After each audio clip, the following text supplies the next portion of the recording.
सुदूर एक गांव में मोहन नाम का पहलवान रहता था, जिसके पास 5 भैंसें थीं। दिन भर भैंसों की देखभाल करना और उनका दूध पीना ही मोहन की दिनचर्या थी।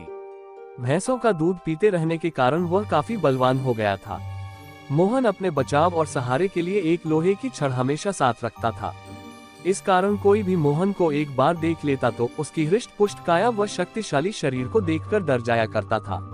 मोहन का पूरी दुनिया में कोई नहीं था, तो उम्र बढ़ने के साथ उसे अपनी शादी की चिंता सताने लगी थी। इसलिए वह अक्सर लोगों से पूछा करता था कि उसकी शादी कहाँ और किससे होगी। लोग उसे देखकर डर जाते व उसके सवाल का जवाब न दे पाते थे।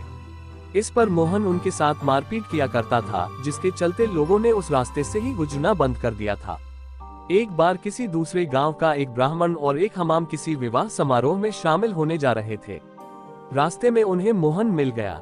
मोहन ने ब्राह्मण को देखा तो उसने दोनों को अपने पास बुलाते हुए कहा कि आप तो मुझे ज्ञानी नजर आते हो, बताइए मेरी शादी कब और कहाँ होगी। इस तरह पहलवान का सवाल सुनकर दोनों ठिठक गए। हमाम काफी चतुर था, उसने सोचा कि अगर हम इससे बहस करेंगे तो इसके बल के आगे हमारा कोई मुकाबला नहीं। हमाम को एक तरकीब सूझी और उसमें दूर एक ताड़ के पेड़ की ओर उंगली से इशारा करते हुए कहा कि आपकी शादी वहीं होगी। हमाम की बात सुनकर मोहन फूला नहीं समाया और प्रसन्न होकर उसने अपनी 5 भैंसें दोनों को दान में दे दी और ताड़ के पेड़ की दिशा में चल पड़ा। उस ताड़ के पेड़ के पास एक महिला अपने पति व एक बच्चे के साथ रहती थी। उसका पति बड़ा ही धूर्त व आलसी किस्म का शख्स था और उसे बात बात पर झूठ बोलने की आदत थी। इस वजह से वह महिला अपने पति से बेहद परेशान रहती थी। काफी दूर तक पैदल चलने के बाद जब मोहन ताड़ के पेड़ के पास पहुंचा तो वह औरत घर के बाहर निकली। घर के आंगन में प्रवेश करते हुए मोहन लड़खड़ाकर गिर पड़ा और उसका एक हाथ औरत के गाल पर तमाचे की तरह लग गया। औरत को लगा कि पहलवान जरूर उसके पति को जानता होगा। अपने एक हाथ से गाल मलते हुए औरत ने पहलवान को अतिथि कक्ष में बैठने के लिए कहा और उसे जलपान कराने लगी। इतने में औरत का पति वहां पहुंच गया। एक पराये मर्द के साथ अपनी पत्नी को देखकर वह गुस्से से मोहन की ओर इशारा कर पत्नी से पूछने लगा कि यह शख्स कौन है। औरत ने डरते हुए कहा कि उसे लगा कि वह परिचित है, इसलिए उसने उसे भीतर आने दिया। अपनी पत्नी की बात सुनकर वह शख्स और भी क्रोधित हो गया और लड़ने के लिए मोहन की ओर झपका। शख्स को रोकने के लिए मोहन ने अपने लोहे की छड़ उसके सिर पर रख दी, जिससे वह आदमी वहीं मर गया। ये सब दृश्य देखकर उसकी पत्नी रोने लगी। माहौल को देखकर पहलवान वहां से जाने लगा तो उस औरत ने मोहन को रोक लिया और कहने लगी कि उसके पति के अलावा घर में कमाने वाला कोई नहीं था और उनकी मृत्यु के बाद अब तुम्हें हमारे साथ ही रहना होगा। इसके बाद मोहन उस औरत के साथ उसी घर में रहने लगा। मोहन को भैंसों का दूध पीने के अलावा कोई काम नहीं आता था। ऐसे में कुछ दिन बाद जब घर का राशन खत्म होने लगा तो महिला ने उससे कहा कि वह बाहर जाकर कुछ कमा कर लेकर आए या फिर राजा के पास जाकर खेती के लिए जमीन मांग ले ताकि वह खेती कर अपना भरण पोषण कर सके।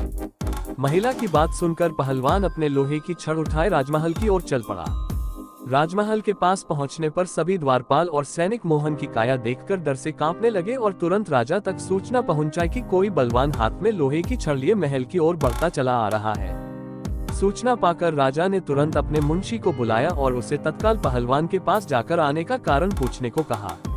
पहलवान मुंशी को खेती के लिए जमीन मांगने की अपनी विनती बताता है। संदेश लेकर राजा के पास पहुंचने पर राजा पहलवान को ढेर सारी जमीन देने का आदेश देता है। मुंशी बेहद चतुर होता है तो वह राजा द्वारा पहलवान को दी गई अधिकांश जमीन स्वयं के लिए रखकर मोहन को कब्रिस्तान के पास एक बंजर जमीन का छोटा सा टुकड़ा दे देता है, जिसे पाकर पहलवान खुशी खुशी वापस लौट जाता है। उस बंजर जमीन के पास के बीच में एक पीपल का पेड़ होता है, जिस पर भूतों का बसेरा होता है।